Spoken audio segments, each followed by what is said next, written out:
G'day! In today's video, I'm going to open up a Samsung Galaxy A8 with the model number SM-530F, and I'm going to be cleaning the speaker from the inside out. So typically you can clean the speaker on the outside in, but whatever's in there is going to drop straight onto the speaker and eventually deplete the speaker's quality. This one's just got dirt and dust, a bit of grime in it. So you could try and clean it from the inside, from the outside in, but I'm going to clean it from the inside out. So I've had this on my blue heat pad at 75 degrees Celsius for around about 2 minutes. It's nice and toasty. From here I'm going to use some isopropyl and a thin metal pry tool. As you can see, it's quite thin to get into the back of the phone. You could potentially try some other pry tools, but I find this is usually the best method. As you can see, the isopropyl just helps it cut through. The heat already weakens the adhesive, and then the isopropyl just eats through it. I'll reapply some more. I'm going to turn the heat down in just a minute, as it is toasting my fingertips right now.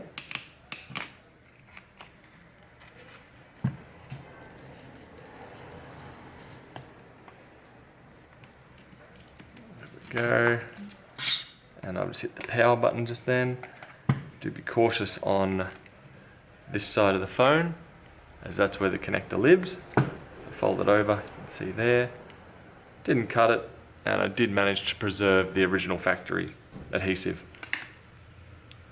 So with this now switching itself on, the next thing I'm going to do is take off the back plate to remove the mainboard. All Phillips head screws. Zoom you guys in a bit closer and try and keep my arms out of the way for you. And as soon as I get these screws out, I'm going to disconnect the battery. So 1, 2, 3, 4, 5, 6, 7,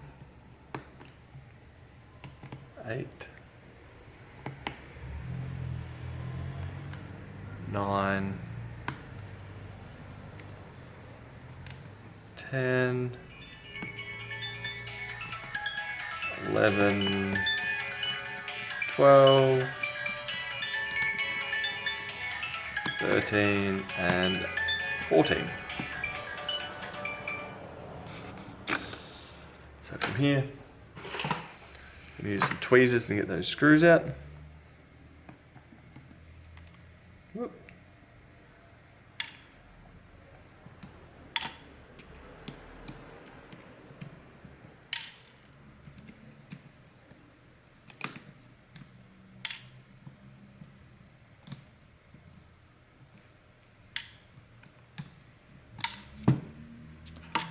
Yeah, one thing I find with most Samsungs is they don't really want to leave, the screws never really want to leave the back bracing.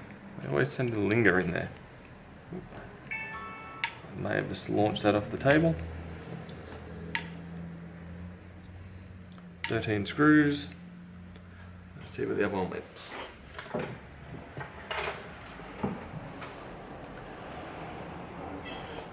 $14 screws. 14 screws now removed. From here I'm going to use my tweezers. I'll start in the top right hand side. Lift this out.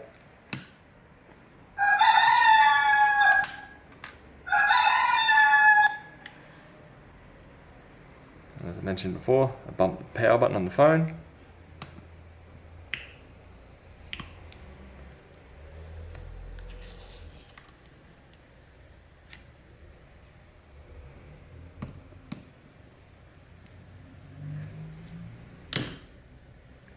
Go, and the battery is now disconnected. So I'll just zoom in and show you how to do that again.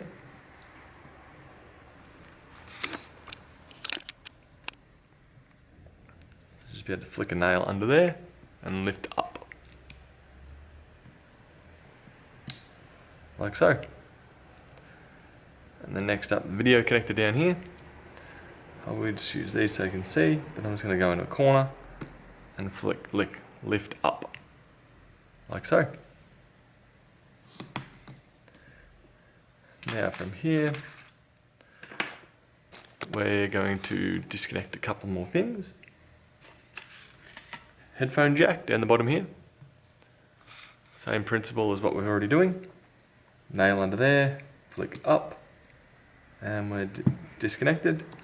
There is 2 black Phillips head screws down the bottom. On the charger port, take those out. Also being stubborn and not wanting to leave.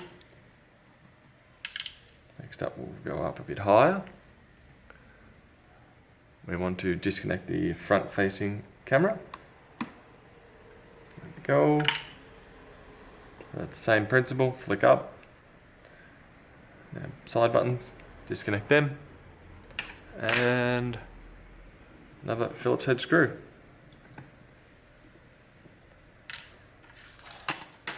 So from here as well, we'll need to remove the SIM tray at the top. So you need a SIM eject tool to be able to do that.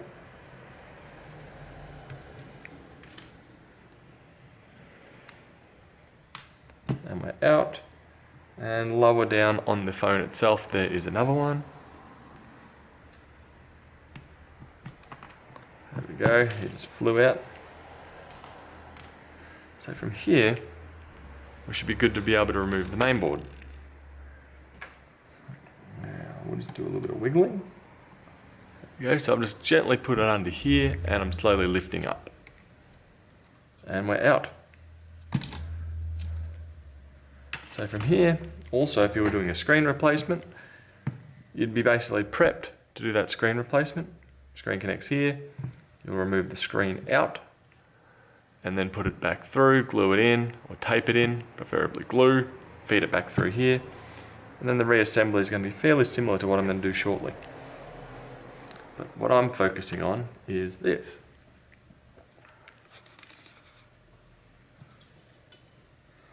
So now I need to try and remove this without damaging it. So I need to dig under it. Just enough that I can take it out as one piece. And change my tweezers to a different pair. And there's a slight gap here that I'm trying to get into.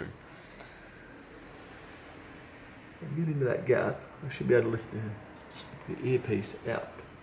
At least that's the plan. I'll try and dig under here.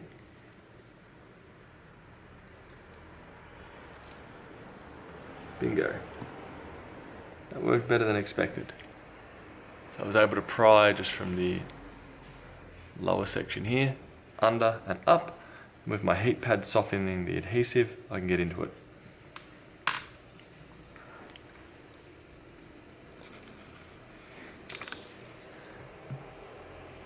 Now, just having a look at it, it's looking relatively clear. So I'm just giving it a scrape on the inside.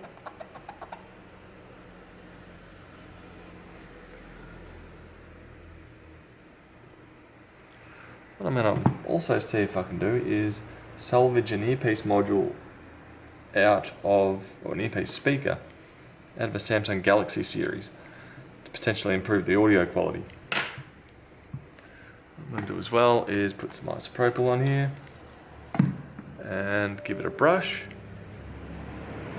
So now I don't have any concern about it going in and damaging the earpiece speaker.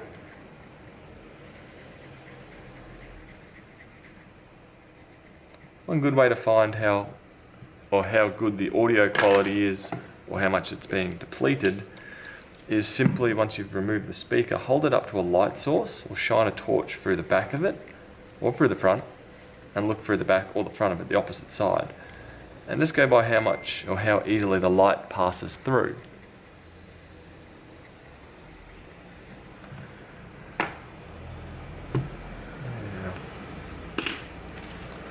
Starting to run low on tissue paper. A good start for the year. We'll go out and buy some more soon.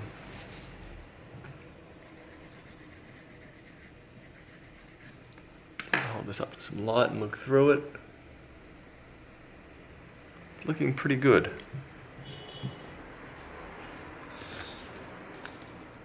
So what I've been able to discover is a Samsung Galaxy S8 has the same earpiece speaker, or at least extremely similar by dimensions, as the A8. Not sure if it would be exactly the same, but I'm going to try and get that out as well. Do have a few more to try if this doesn't work.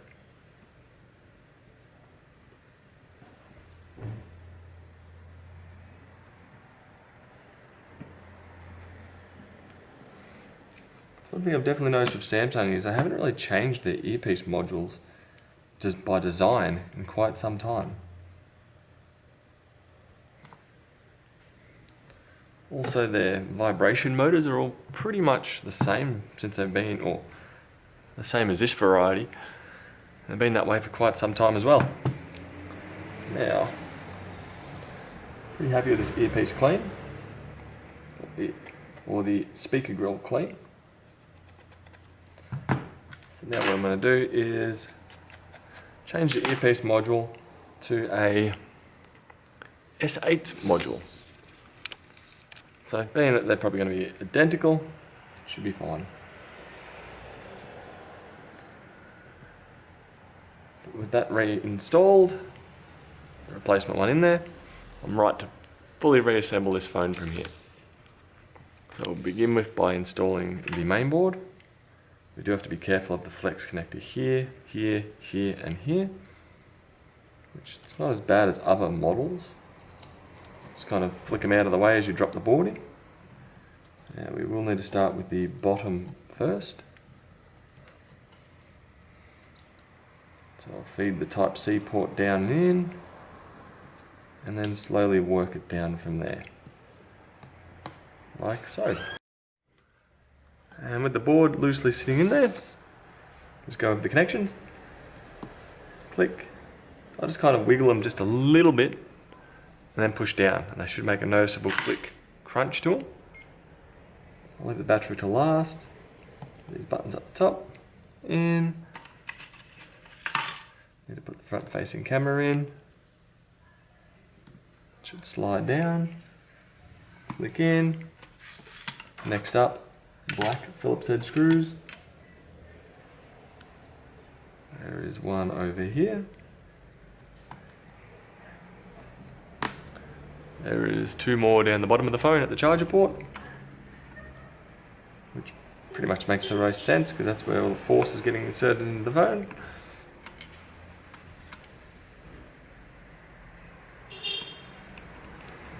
Go, reconnect the battery.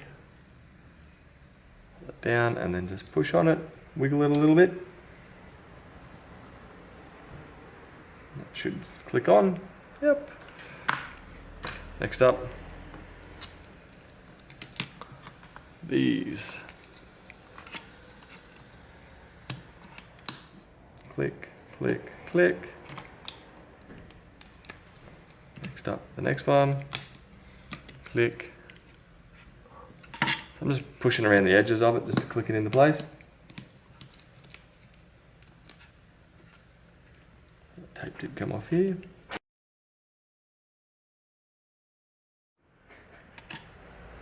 Now put the top piece on. And now the fun of putting in 14 screws. Hopefully you have a magnetic screwdriver. Mine feels like it's starting to fail.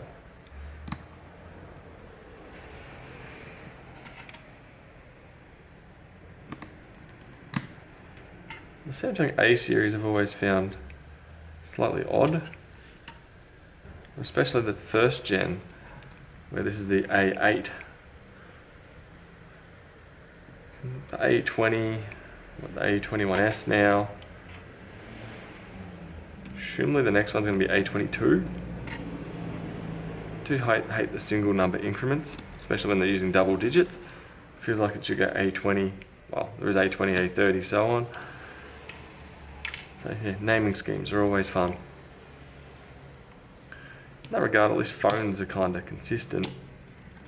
Where if you went to look for something like a computer monitor, they all just jumble of numbers. There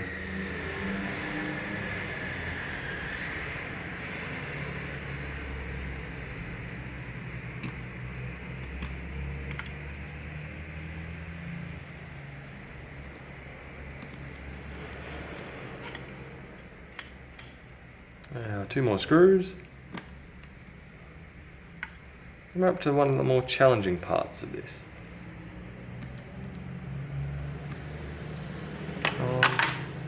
Next up, put the SIM card reader back in, or SIM tray, with the SIM card. In SD card. And lastly, we want to reconnect the fingerprint scanner. Yeah. So sometimes you can use potluck and just be able to line it up, which is such a fine gap. It is challenging. Usually what I do here is heat it up, take it off, install it, and then put the back cover back on.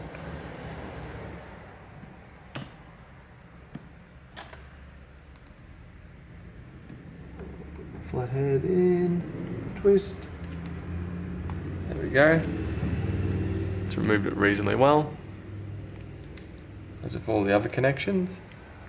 Zoom in here for you. Wiggle it slightly, push down. We're now attached. And one back cover on. I wouldn't want to test out the waterproofness of doing this. So I don't usually recommend getting it in anywhere near water. Typically what I do from here is leave it on my heat pad. Leave it on my heat pad for a bit. And then apply pressure behind it. Usually if there's a cover or a case, put it in there. That usually holds it together reasonably well. But that is how to clear the earpiece speaker grill from the inside out on a Samsung Galaxy A8. Hope this helps you, and I'll catch you guys later. Bye.